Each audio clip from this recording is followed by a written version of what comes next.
Vivimos todo el tiempo con miedo. Tememos a lo que otros nos dicen, tememos a ser encarcelados, a enfermarnos, tememos a ser engañados, a no ganar lo suficiente, tememos a ofender a alguien o ser ofendido, tememos al futuro y también al presente. El miedo es la forma más natural de existencia egoísta. En nuestro mundo hay más de 800 tipos de miedo. En estos miedos nos estudiamos a nosotros mismos. El temor es el componente fundamental de las sensaciones de vida y proviene de deseos vacíos, sin satisfacción. Cuando se satisfacen, el miedo desaparece y cuando no, el sentimiento de preocupación e inseguridad aparece. 138. Acerca del temor y el miedo que a veces llegan a la persona. Lo escuché, 1942. Cuando el temor le llega al hombre, debe saber que no hay nada más aparte de él. Está escrito, ni siquiera actos de hechicería. Y si uno ve que el temor lo supera, debe entender que no es casualidad, sino que el Creador le ha dado la oportunidad desde arriba. Y uno debe contemplar y estudiar con qué propósito le ha sido dado este temor. Resulta que ocurrió así para que uno pueda sobreponerse y decir que no hay nada aparte de él. Pero si después de todo esto, aún el temor y el miedo no lo abandonan, uno debe tomar esto y decir que el mismo grado de temor que experimenta debe ser el servicio al Creador. O sea, que el temor a Dios, que es un mérito, debe existir en el mismo grado que el temor que tiene ahora. Dicho de otro modo, el cuerpo se impresiona a partir de ese temor externo. Y exactamente en esa misma medida de la impresión del cuerpo debe ser el temor a Dios. El grano, por ejemplo, se coloca en el granero y los objetos preciosos se ponen en un lugar más protegido. Así, cada cosa recibida es llamada según su correlación con la luz, y la vasija debe ser capaz de recibir las cosas. Como ya hemos aprendido, no hay luz sin Cli, y esto es lo que ocurre incluso en el mundo físico. Sin embargo, en la espiritualidad, ¿qué es el Cli? Dentro del cual podemos recibir la recompensa espiritual que el Creador desea darnos y que tendrá que estar en correspondencia con la luz. Esto es como la corporalidad, donde la vasija tiene que estar en correlación con el objeto dentro de ella. Por ejemplo, no podemos decir que tenemos tesoros de vino almacenado en sacos nuevos para protegerlo y evitar que se avinagre, ni tampoco que tenemos abundante harina que ha sido guardada en barriles. En vez de esto, hay una forma de proceder según la cual el contenedor indica para el vino son los barriles y las botellas, mientras que para la harina son los sacos y no los barriles, etc. De este modo surge una pregunta: ¿cuál es el contenedor espiritual? Los kelim, vasijas, con los que poder acumular un gran tesoro de abundancia superior, según la que dice que el deseo de la vaca por amamantar al ternero es mayor que el deseo de éste por ser amamantado, a raíz de sus deseos es hacer el bien a sus criados.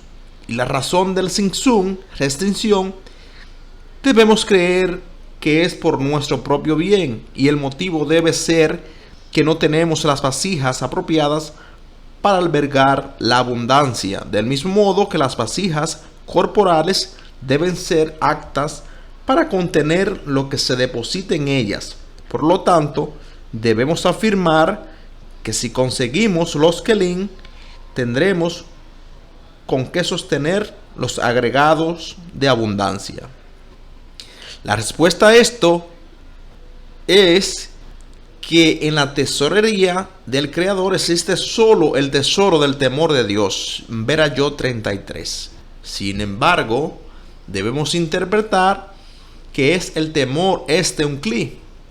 Y el tesoro está hecho de este cli. Y todas las cosas importantes se colocan allí. Entonces dijeron los sabios que el temor es tal como está escrito acerca de Moisés. Nuestros sabios dijeron: la recompensa por, y Moisés ocultó su rostro, pues temía mirar. Fue, y él contempla la imagen del Señor. Verá Job 7. El temor se refiere al temor que uno siente por el inmenso placer que allí existe, que no puede recibir con la intención de otorgar. Con esta recompensa, es decir, por haber sentido temor, ha construido para sí mismo un cli, dentro del cual poder recibir la abundancia superior.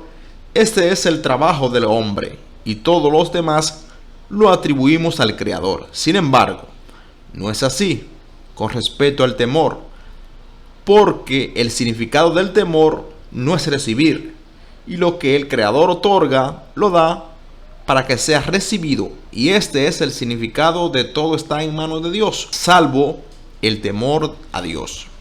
Esta es la vasija que necesitamos, de lo contrario nos consideraremos necios, tal como dijeron nuestros sabios. ¿Qué es necio? Aquel que pierde lo que se le ha dado, es decir, a la citra arra y a la impureza. Este es el significado de y observarán las mitzvot. Observar significa temer, y aunque la naturaleza de la luz, que se cuida de a sí misma, lo cual significa que la luz desaparece antes de que uno desee recibirla dentro de las vasijas de recepción. Uno debe actuar por sí mismo en todo lo que esté a su alcance. Como dijeron nuestros sabios: cuídense a ustedes mismos, solo un poco desde abajo, y yo los cuidaré mucho desde arriba. La razón por la cual le atribuimos temor a la gente, según dijeron nuestros sabios, todo está en manos de Dios, salvo el temor a Dios. Es porque Él puede darlo todo, menos el temor. Y por eso, lo que el Creador da es amor en lugar de temor. El temor se adquiere a través del poder de la Torá y de la Mitzvot. Esto quiere decir que cuando uno observa la Torá y la Mitzvot con la intención de lograr complacer a su Creador, esa intención que subyace en los actos de sus Mitzvot y el estudio de la Torá llevan a lograrlo. De lo contrario, uno se quedaría sin avanzar, y aunque observara la Torá y la Mitzvot en detalle, permanecerá simplemente el grado de inerte de Kedushá. Por ende, uno siempre debe recordar la razón que le obliga a observar la Torá y la Mitzvot. A esto se refirieron nuestros sabios al decir que vuestra santidad sea para mi nombre. Esto significa que yo seré vuestra causa, pues en querer complacerme a mí, es decir, que todas vuestras acciones sean con intención de otorgar. Nuestros sabios dijeron en Berajot 20: todo se halla en observar, también se halla en recordar.